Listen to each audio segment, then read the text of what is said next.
The H440 from NZXT comes packed pretty unexceptionally. Yours will, of course, have a picture on the side of the box, but other than that, you got some styrofoam, unexceptional styrofoam. Would have liked to see better styrofoam, but this is the usual rigmarole. Let's move on to the case itself. The H440 is a quiet, optimized case. They're going for a clean, classy overall aesthetic, and actually, considering the price, very, very solid build quality. So we'll start at the front of the case, where you've got, well, okay, you've got a clean aesthetic. So you've got kind of a little pattern here that we've seen on H-series cases before, and other than that, you've got a completely blank front with a tiny little NZXT logo down at the very, very bottom. When you move over to the right-hand side panel, you find, yes, more blank, more empty, just one little black accent line. You've also got access to some of the vents for the front. Now this case is not as airflow optimized as I would like, even for a silent case. All you've got on the front are these vents right here, some access from the bottom to fresh air, and then all you've got on the top are a couple of vents. I think it was at the back. Yeah, there's some ventilation at the back, and then there's some ventilation on the left-hand side, and that is pretty much it. When you consider that there's up to 2 140 millimeter or 3 120 millimeter fans in each of these locations, it really doesn't feel like enough to me, but that's not to say that your system's going to overheat. It's just that those fans will be a little bit on the starved side. So let's move around to the left-hand side where you can see the ventilation I was talking about before, an extremely nice-looking side panel window. I mean, look at that. You can't see the power supply. This is something we've been seeing as an aftermarket mod for quite some time. Encasing the power supply in something really clean and sleek looking. You've also got an illuminated NZXT logo that you actually don't have to leave lit up if you don't want to. There is a switch on the back that allows you to turn that on and off. This also has the added sort of value add here of, there you go, illuminating the rear I/O. Almost the entire back of the case can be lit up so you can see what you're doing in the dark, and you can also have sort of like a neat rear glow sort of effect of your system if you want. Okay, also on the back we've got a 120 millimeter or 140 millimeter fan mount, and this is something NZXT has been doing for a while with their slidable fan mount, so you can have the fan up a little bit higher, a little bit lower. This will help you not interfere with other components such as tall VRM heat sinks on a motherboard. You can also see that it's 7 PCI slots. You've got those stupid grommets that I have no idea why anyone keeps including. And then finally, your power supply at the bottom. You've also got those vents that I was talking about in the back. And that pretty much wraps things up for the outside, except for the top I/O. So it has 2 USB 2.0 ports, 2 USB 3.0 ports, headphone and microphone jacks, as well as a power switch and a reset switch. Now let's open her up and find out where the magic truly is. Well, one thing that's magical is the fact that in almost as many places as they could, NZXT has gone and included these little retainers for their thumb screws, so that when you take the screw out of the side panel or when you unscrew it, it doesn't fall out and you don't lose it. The next thing that's magical is feels like actual neoprene on the inside. So they seem to be using a very, very dense foam for the sound dampening material on the inside of the case. It is a little bit bulkier than the bitumen, for example, that Fractal Design uses, but it has a very nice quality feel to it. It's a little bit spongy, and obviously I'd need an anechoic chamber or something if I was going to test the actual efficacy of it, but it at least looks and feels good. Cable management looks exceptional, right? So you've got this bottom compartment where it's hiding the power supply and all of the power supply cables. Even though it's a modular power supply, there are quite a few cables plugged in, as you guys would be able to see if I could show you that. So it's nice to have that hidden away. There's 2 2.5-inch SSD mounts down here that are handled by a single thumb screw. Then you actually screw the drive onto the sled, slide it back, and they've got cable management holes specifically for those, and for any bottom cables that you want to route, such as the front I/O or your USB 2 or your front panel audio, all that kind of good stuff. On this side, we've got another thing that we've seen as an aftermarket mod quite a few times in the last couple of years, and this is a stealthed cover for all the, where normally you'd have 5 1/4-inch bays. I wish that they had made this a little bit stealthier.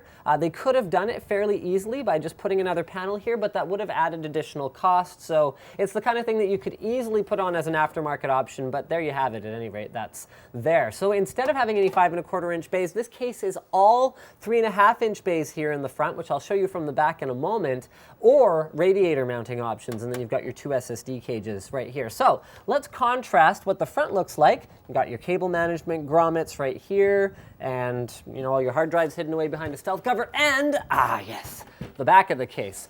So the thing about that thick foam, you can see that there's a lot of indentations here in it from when I slid it onto the case. The thing about that thick foam is that it takes up a lot of space behind the motherboard tray that you would normally be able to use for cable management. So even though I thought that I had a ton of space back here, because it looks like well over a centimeter of space at every stage, and then it actually widens back here where the 24 pin needs to come down, I really didn't have that much space, and you're going to need to make use of all the umpteen bajillion little cable management hooks that exist on the back of the motherboard tray. The good news is that you have them, so I was able to tidy things up enough fairly easily, just with a couple of twist ties, that I was able to close the thing up without any difficulty. Also here on the back of the case, we have an 11-port fan power splitter. This is awesome. Love to see that. I wish that it was also fan control, even if it was just something like a switch that I had to reach into the inside to do. I mean, I guess what you could do is you could probably mod it,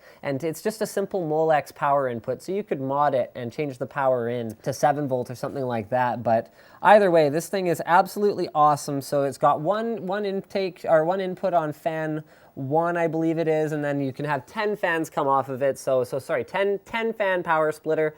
The only thing I don't like about it is that if you add any other fans, so the 3 120mm fans that are included in the front are reasonably quiet. The 1 140mm fan in the back is reasonably quiet, but any fans that you add will be running at full speed if you run them off this, so it would have been nice to see them able to be controlled. Now, something I didn't do when I was actually building the system, and I just realized now, is take off the front panel. The panel, both the front and the top, are quite a bit heavier than they actually appear due to the metal construction, and as well as the neoprene foam. So that gives you access to the magnetic fan filter, as well as those 3 120mm fans in the front. So you can do up to 2 triple radiators in this thing natively without any difficulty, or you can opt instead for dual 140mm or 280mm radiators. Up here, we've got the little little power module for the built-in logo illumination, as well as the IO LED and all that good stuff.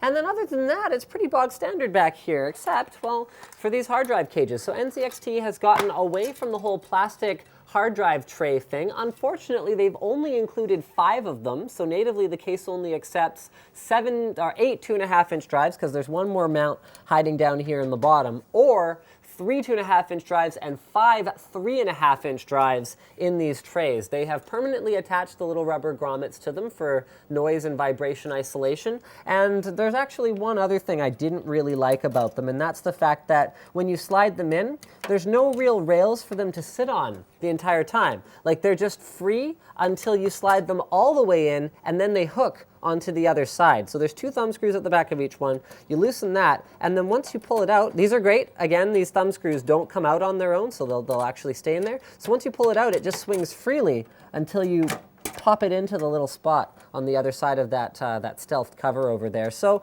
I love to see a return to quality with metal drive cages instead of plastic ones, but I wouldn't have minded seeing a little bit more of a solid support for it. Now, I understand why they did these 2 things. So less support, as well as fewer drive cages, does give you more ventilation. So those front fans, at least if they're going to be choked by the front panel, they might as well not be choked by the hard drive cages behind them. So I can see their point in doing this. It's just not necessarily something that I 100% agree with.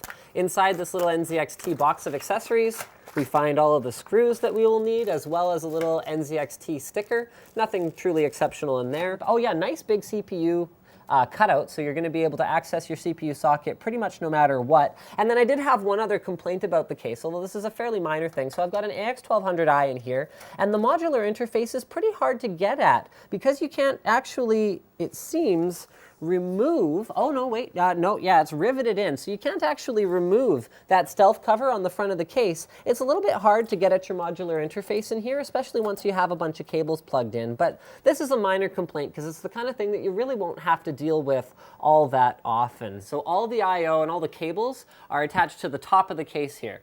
There you go. Very, very simple, very, very clean. So the way that you sort of get at the top is to just pop this off, and then there's no wires attached to it or anything like that. It's extremely hefty, extremely solid feeling, and then the only ventilation is here along this side and here along the back, and it's got more of that neoprene feeling foam on it. You can also see now the H100i that I have installed. There you go. So we've got two 120 millimeter fans, and you can actually slide them around depending on exactly where you want to position them. And then you can put a third one here, although it should be noted that if you do install a third fan and radiator here, you won't be able to mount the radiator this way around. So you can see I have the tubing coming down on this side, because that'll interfere with the top hard drive cage. So that'll limit you instead to 4 hard drives, 4 3.5-inch drives instead of 5 3.5-inch drives. Although if I was using this case, I'd probably be going for like an ultimate liquid cooling quiet machine or something like that. So I'd get some nice high static pressure fans like NFF12s. I'd get 2 triple radiators. I'd run them at extremely low RPM, and then I'd be able to basically overclock the snot out of the system inside, in spite of the fact that it's extremely silent. You would be limiting your expansion options in terms of storage though, because you'd pretty much be stuck with these 2 SSD mounts and then the SSD mount on the bottom. The good news about that though is that there's nothing limiting the height of these drives, and Western Digital has, I believe, a 2 terabyte 2.5-inch drive that's a non-standard thickness. It's 15 millimeters or 17 millimeters thick, so that gives you some great options in terms of both SSD and mechanical drive expansion, even if you're stuck with a 2.5-inch form factor. I think that pretty much wraps it up, guys. Thank you for checking out my unboxing, and I guess it's a review of the H440 from NZXT. Don't forget to like this video if you liked it, dislike it if you disliked it. Leave a comment on the Linus Tech Tips forum where we're more likely to see it, and you can engage in perhaps more civilized discussion as compared to the YouTube comments, which are ruled by Bob as far as I can tell. And as always, guys, don't forget to subscribe to Linus Tech Tips for more unboxings, reviews, and other computer videos.